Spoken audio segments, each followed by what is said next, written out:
Hey, it's Brent from the White Lab Workshop. Today I've got some scrap oak pieces from my grandfather's workshop and some leftover ash from a project I helped a friend cut up. Today I'm going to show you how I turn them into this beautiful mallet. Let's get to it.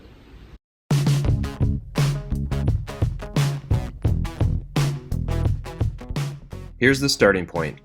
I'll clean up the 3 pieces of oak and glue them together for the head and cut, then shape the ash for the handle. I started by cutting off as little of the oak as I could to clean it up. The painter's tape was for a makeshift zero clearance throat plate, but funny enough, I took so little off with each pass that there was nothing but dust that actually fell into the saw body. Today's project is one that most woodworkers will eventually get around to doing. It's almost a rite of passage. I, however, started doing mine on a whim. My wife, from the White Lab house, had asked me to make a couple of projects for her. As any good husband would do, I got distracted with an idea that hit me while I was setting up for her projects. Don't worry, honey, I'll do your projects too. Eventually. As I always say, if a guy says he's going to do something, he'll do it. You don't have to bother him every 6 months about it. For the handle, I grabbed my trusty hammer, positioned the rib fence for a rough size, and cut the ash down to width.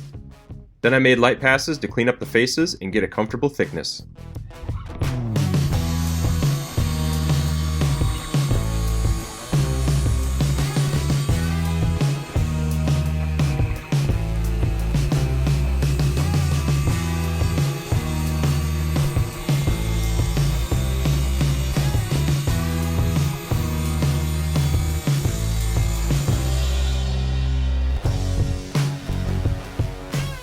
Next, I pulled out the crosscut sled and cut the pieces down to length.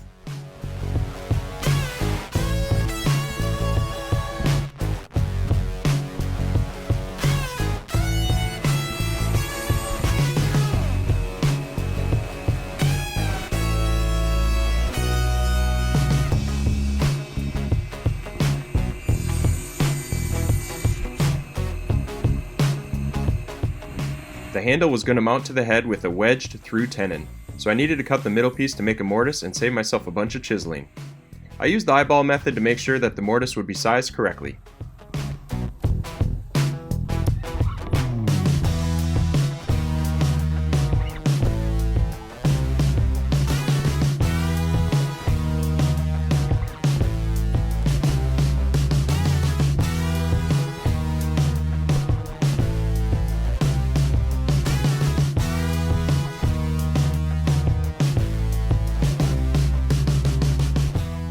Since I was going to be using wedges to secure the handle, I needed to cut angles into the centerpieces.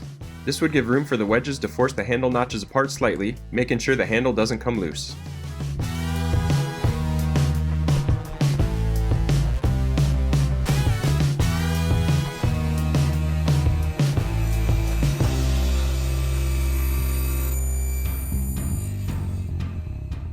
I wanted to give my mallet head a little more heft than it would normally have with just solid wood. So I took my centerpieces over to the drill press, grabbed the largest Forstner bit I had, and drilled out a space to add additional weight. For the weight, I used what I had available, sand from my kids' all but abandoned sandbox. It's not a ton of extra weight, but it's really easy to work with. First, I needed to glue the centerpiece to the first outer piece.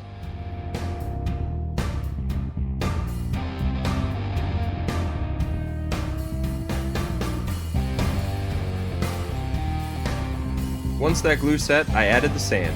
I just needed to make sure not to add so much that it prevented a solid glue up with the other outside piece. I scraped the excess sand with a scrap piece of wood.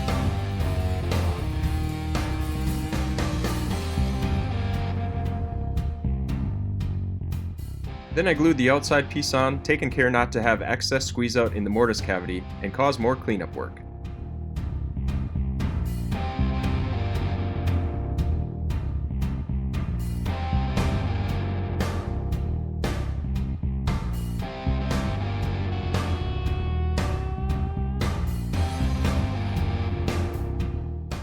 I had done a pretty good job of lining the pieces up and cleaning up the glue squeeze out, but I still wanted to take it to the table saw and make it all perfectly flush.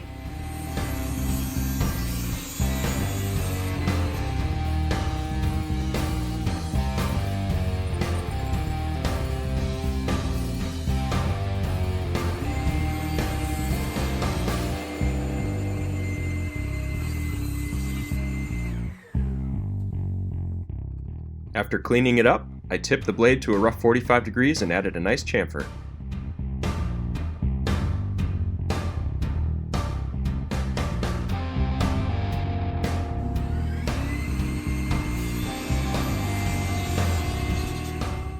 Next, it was time to cut the tenon into the handle. I marked where the shoulder should be, leaving a little of the handle sticking out of the top.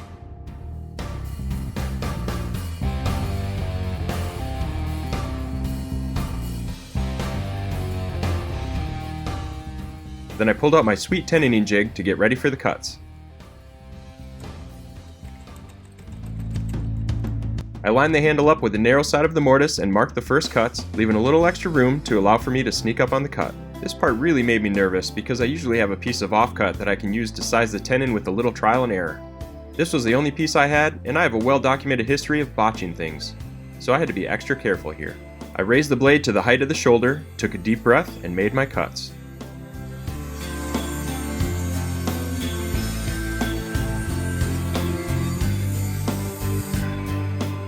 Then I pulled out my crosscut sled to cut away the waste and revealed just how badly I had messed it up. Turns out I did actually remove an ever so slight amount too much, but not enough to scrap the whole thing and go curl up in the corner and cry the night away. I moved on and cut the shoulders for the length in a similar fashion, making extra sure to start too big and allow myself to actually sneak up on the cut. For real this time.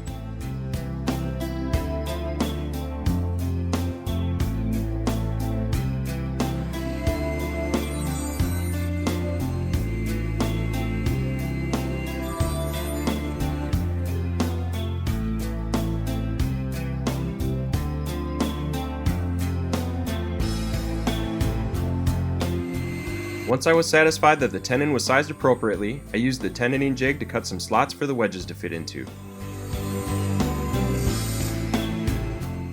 This was the first time I'd ever done a wedged through tenon before, so I had to get creative to figure out how to cut the wedges. I started by using my digital angle gauge to find the angle of the wedge in the mortise. Then I used that to make sure I didn't cut wedges that were too steep. After I finished, I decided that step wasn't all that necessary, but I thought it would be key at the time. I tipped my saw blade and raised it as much as I could to cut the wedges out.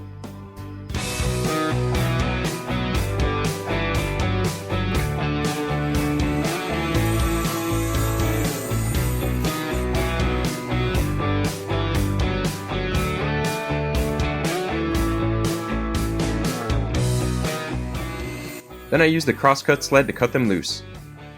As it turns out, my first pass made wedges that were too narrow and weren't actually going to wedge anything. So I had to do this again off camera, but make thicker wedges. After a loose dry fit, I was satisfied that this was going to work after all. I sanded everything to 220 grit off camera, then pulled out my router table with the 1/4 inch roundover bit and shaped the handle to make it a little more comfortable in my hand.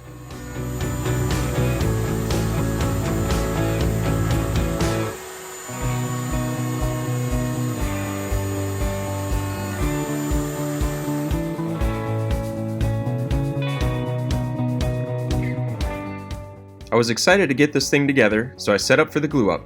I started by liberally applying glue to the tenon, trying to get glue into the wedge slots too.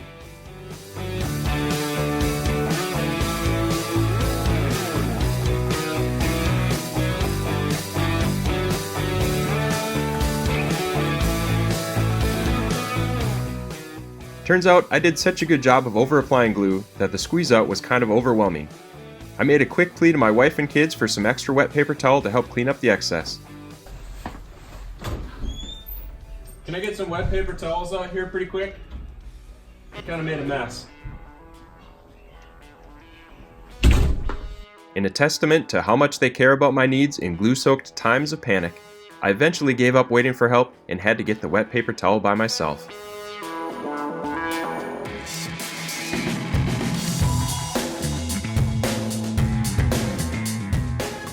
After pounding the wedges in, I used the wet paper towel to clean up all of the squeeze out. I actually ended up wiping down the whole thing, which raised the grain as it dried. So I gave it one more quick sanding off camera.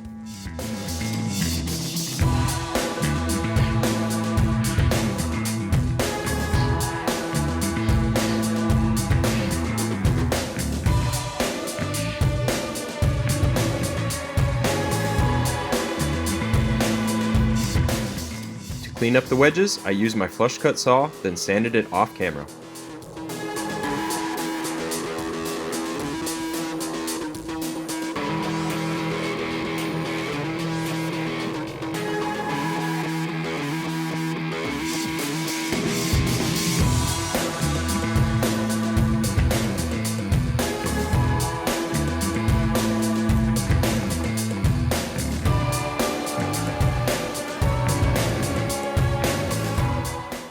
For a project I started off the cuff, I'm really happy with how this bad boy turned out.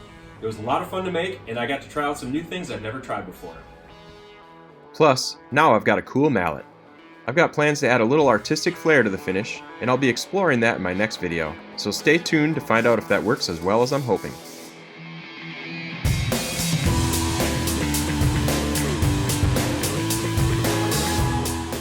If you like this video, consider hitting that thumbs up button and subscribing to the channel. We've got a lot more woodworking projects queued up, and I'd love to share them with you. Thanks for stopping by, and we'll see you next time.